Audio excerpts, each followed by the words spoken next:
ఏపీలో బీజేపీ ప్రారంభించిన విజయ సంకల్ప యాత్ర ఇవాళ రెండో రోజు కొనసాగుతోంది. పార్లమెంట్ ఎన్నికలకు సమర శంఖం పూరించిన బీజేపీ నేతలు విజయ సంకల్ప యాత్రల పేరుతో రథయాత్రలు చేపడుతున్నారు. 17 పార్లమెంట్ నియోజకవర్గాలను 5 క్లస్టర్లుగా విభజించారు. 5,500 కిలోమీటర్లు యాత్ర మొదలుపెట్టారు. ప్రస్తుతం కిషన్ రెడ్డి మాట్లాడుతున్నారు. లైవ్ ద్వారా చూద్దాం.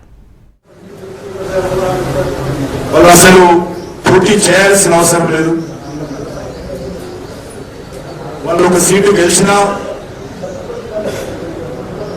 తెలంగాణ ప్రజలకు జరిగేటువంటి మేలేమి లేదు. టీఆర్ఎస్ పార్టీ ఒక సీటు గెలవకపోయినా బాబు బయట మాట్లాడదని చెప్పేందుకు ఒకసారి చెప్తారు కదా, అందరు ఇక్కడ కూర్చుంటే ప్లీజ్ చెప్పొచ్చు కదా.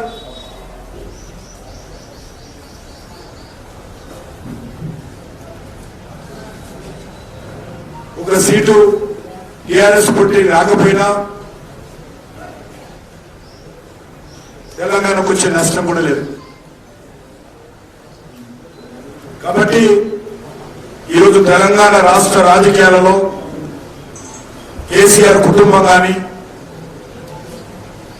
బీఆర్ఎస్ పార్టీ కానీ ఇర్రెలవెంట్, ఆవశ్యకత లేదు. వాళ్ళు 10 సంవత్సరాలు పరిపాలించారు. వాళ్ళ 10 సంవత్సరాల పాలన చూశాము. అహంకారము, అవినీతి, అధికార దుర్వినియోగము, కుటుంబ పెద్దలము, దానికి మాత్రమే టీఆర్ఎస్ పార్టీ పరిమితమైంది. తెలంగాణను దోచుకున్నారు టీఆర్ఎస్ పార్టీ, బీఆర్ఎస్ పార్టీ నాయకులు. కాబట్టి ఈరోజు బీఆర్ఎస్ పార్టీ అయినా కేసీఆర్ కుటుంబం అన్నా తెలంగాణ ప్రజలలో విపరీతమైనటువంటి వ్యతిరేకత ఉన్నది. మరొక దిక్కు కాంగ్రెస్ పార్టీ ఈ ఎన్నికల్లో వాళ్ళ ప్రధానమంత్రి అభ్యర్థి ఎవరో తెలియదు. వాళ్ళు ఉండేటువంటి అధికారంలో 3 రాష్ట్రాలు, ఒకటి హిమాచల్ ప్రదేశ్, ఒకటి తెలంగాణ, కర్ణాటక.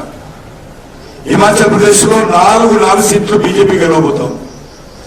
అధికారంలో ఉన్నటువంటి హిమాచల్ ప్రదేశ్ లో కూడా 1 సీటు ఈరోజు కాంగ్రెస్ పార్టీకి రాదు. అధికారంలో ఉన్నటువంటి కర్ణాటకలో కూడా 25 సీట్లు బీజేపీ గెలవబోతాం. కాబట్టి తెలంగాణలో వాళ్ళు 3-4 సీట్లు గెలిచినా వాళ్ళ యొక్క ఢిల్లీలో ఏమాత్రం తెలంగాణకు లాభం జరగదు. ఈరోజు ఒకటి స్పష్టము, వచ్చేటువంటి ఎన్నికల్లో నరేంద్ర మోడీ గారు ప్రధానమంత్రి కావడం ఎవరు ఆపలేరు. ఓవైసీలు, కేసీఆర్లు, రాహుల్ గాంధీలు ఎవరు కూడా నరేంద్ర మోడీ గారి ప్రధానమంత్రి కాకుండా ఎవరు ఆపలేరు. ఎన్ని కుట్రలు చేసినా, ఎన్ని కుతంత్రాలు చేసినా, బీజేపీ మీద బురదలే ప్రయత్నం చేసినా, తప్పుడు ప్రచారం చేసినా, పొత్తులున్నాయని చెప్పి మరి తప్పుడు వార్తలు రాయించిన సోషల్ మీడియాలో